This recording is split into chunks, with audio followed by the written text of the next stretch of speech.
Well, House Democrats remain divided on the possibility of moving forward with impeachment proceedings against the president. House Speaker Nancy Pelosi seems to have a different idea, though, of what fate should await him. Political reporting that Ms. Pelosi told senior Democrats in a meeting, quote, "I don't want to see him impeached. I want to see him in prison." Let's bring in our political panel, Beverly Hallberg, a fellow for the Independent Women's Forum, and Joel Rubin, former Deputy Assistant Secretary of State under President Obama. Welcome to you both. Beverly, it's great to be with you, Eric. Let me start with you, Beverly. I mean, the Speaker does not support impeaching him yet. She wants to slap the handcuffs on him, see the president in prison stripes. What's behind this?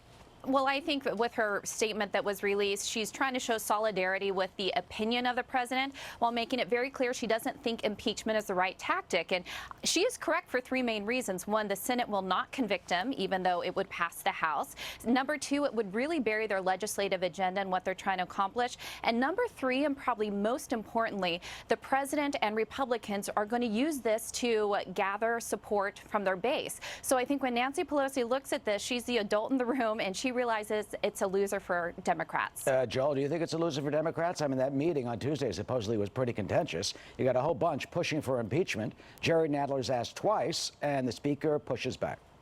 Yeah, Eric, first and foremost, Nancy Pelosi is the one person who has true power over Donald Trump right now. She can, on Monday, decide to launch the impeachment inquiry and begin this process. So Trump should be thanking her rather than criticizing her. And really, she is testing the waters, trying to see if she can get enough support. But we're getting to a point right now where oversight is being blocked so much by the president and the executive branch that really the president is in a way daring Nancy Pelosi, Speaker Pelosi, to call for impeachment proceedings to begin, because this administration is just not cooperating on any level right now with Congress in its oversight function. Well, is that enough of a reason to call for impeachment, Joel? I mean, look, in Fast and Furious, and Eric Holder, he was held in contempt. I mean, you have the Obama administration and other administrations pushing back against congressional oversight. Yeah, no, congressional oversight pushback is normal, and I served at the State Department and handled the work with the House for the Secretary of State, but we didn't block on a repetitive basis every possible witness that Democrats in this case are asking for, which is what's happening. So there's going to need to be a moment where Speaker Pelosi looks at her caucus and says, this is the time, and the president needs to really think through, does he want to continue to stonewall the House of Representatives, or does he want to cooperate? If he doesn't cooperate, he's going to get impeachment. Beverly, why doesn't the administration just cooperate? I mean, well, they have. I mean, fully, not just push back against all the subpoenas and say that we're not going to testify. Well, I think the American people, as well as the Trump administration, look at this and say, how much more do Democrats want? The administration was very forthcoming during the Mueller investigation. Of course, for 2 years, we heard that there was going to be collusion. There wasn't. So the American people, and I think Nancy Pelosi realizes this, do not support moving forward with impeachment. They say enough is enough. He was elected in office. And I do think this comes down to, if people have an issue with what was in the Mueller report, there are unfavorable things towards him in there, then that's going to be decided in 2020 when people vote. So that's the direction that this should go, because do we really want more taxpayer money and more time spent on an issue that so far at this point hasn't gone anywhere and it already has been investigated? So where do you think this will go? Joel mentioned that unless something major comes up, what's your prediction of the path the Democrats will take leading into 2020?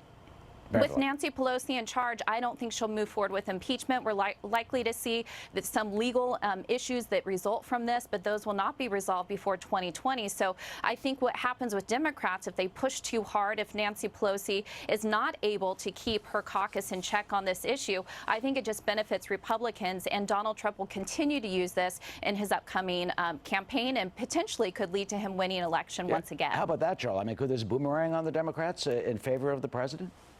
Well, it could boomerang if nothing is found, but there's a lot underneath those rocks. And right now, Democrats are unified behind Speaker Pelosi. There is concern and frustration about tempo and pace, but clearly Speaker Pelosi is voicing not just the frustration of the caucus as a whole, but also a real idea that it has to be done politically in a manner that demonstrates that the president engaged in crimes and that he engaged in impeachable offenses. And that may be very well why he's blocking any kind of testimony from his White House aides. And something else, Joe. Beverly, you've served in the very highest levels of our government. I mean, you've got they're throwing bricks at each other.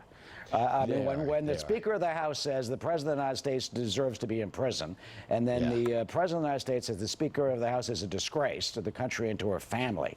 Have you ever seen anything like this?